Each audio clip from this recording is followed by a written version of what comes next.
नमस्कार, मी रवींद्र थोरात आणि आपण पाहत आहात भारताचा बुलंद आवाज आपला भारत न्यूज.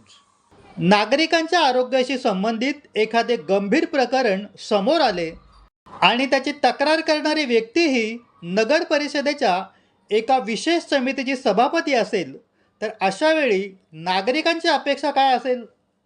आरोग्य विभागाकडून स्पष्ट भूमिका आणि आरोग्य सभापतींची अधिकृत प्रतिक्रिया, बरोबर ना? बदलापुरात एका बेकरीतील केकमध्ये कथितरित्या उंदराचे विष्ठ आढळल्याचा आरोप समोर आल्यानंतर शहरभर या प्रकरणाची चर्चा सुरू झाली आहे. या प्रकरणाची तक्रार करणाऱ्या नगरसेविका या नगर परिषदेच्या मागासवर्गीय कल्याण विशेष समितीच्या सभापतीही आहेत. दरम्यान ठाणे अन्न व औषध प्रशासनाचे सहाय्यक आयुक्त घटनास्थळी पोहोचले आणि संबंधित बेकरीची तपासणीही करण्यात आली आहे. मात्र नागरिकांच्या आरोग्याशी निगडीत या विषयावर बदलापूर नगर परिषदेच्या आरोग्य सभापतींकडून अद्याप कोणतीही अधिकृत प्रतिक्रिया समोर आलेली नाही. त्यामुळे नागरिकांकडून एकच प्रश्न विचारला जात आहे, आरोग्य सभापतींची भूमिका नेमकी काय?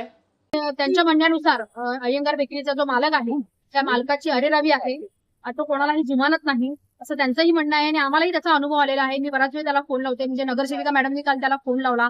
ज्या स्वतः सभापती आहेत त्या त्याच्याशी बोलण्यासाठी प्रयत्न करून त्या, परंतु त्याची जी अरेरावी आहे आणि त्याची जी बोलण्याची पद्धत आहे ती त्यांनी सुद्धा सांगितली आणि आम्ही तर त्याचा अनुभव घेतलेला आहे. ह्याच्या आधी सुद्धा कारवाई अय्यंगार बेकरीवरती होईल असं त्यांनी सुद्धा शब्द दिलेला आहे. आणि एफडीचे ज्या मॅडम आहे ज्यांच्याशी माझं बोलणं झालं, ज्यांना मी व्हिडिओ पाठवलेले आहे, त्यांचंही सुद्धा हेच म्हणणं आहे की आम्ही लवकरात लवकर कारवाई करू. त्याच्याच नगरसेविकेच्या बाबतीत घडलेला प्रकार आहे जो काल घडलाय आणि माझ्याकडे जो व्हिडिओ आलाय तो व्हिडिओ सुद्धा अय्यंगार बेकरीतल्या शानेवाडीच्या शाखेत, म्हणजे बदलापूर शहरात अय्यंगार बेकरीच्या असंख्य शाखा आहेत. बदलापूर शहर ज्या पद्धतीने वाढतंय, लोक हौशीने केक खातात, रवा केक असेल तो खूप चांगला लागतो त्याच्यामुळे तो खातात, परंतु काल तो खाल्ल्यानंतर जो प्रकार आमच्याच नगरसेविकेच्या बाबतीत झाला त्याच्यामुळे मी माझं कर्तव्य समजते की बदलापूर शहरातल्या लोकांचं आरोग्याची जी काही हेळसांड चालू आहे त्या बाबतीत आवाज उठवणं फार गरजेचं आहे. त्यामुळे हा आक्रमक पवित्रा आम्ही घेतलेला आणि हाही विषय आम्ही कमीत राहतो.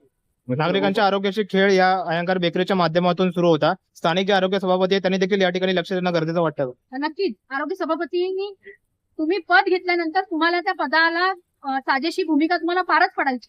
मग ते चुकीचं असो किंवा बरोबर असो, जर चुकीचं आहे तर तुम्ही चूक मनाची ताकद ठेवायची. मी ह्याही वेळेला माझी हीच भूमिका होती आणि आताही माझी तीच भूमिका आहे की आरोग्य सभापतींनी ह्या सर्व गोष्टींमध्ये लक्ष घालणं फार गरजेचं. आरोपांची सत्यता तपास अहवालानंतर स्पष्ट होईल.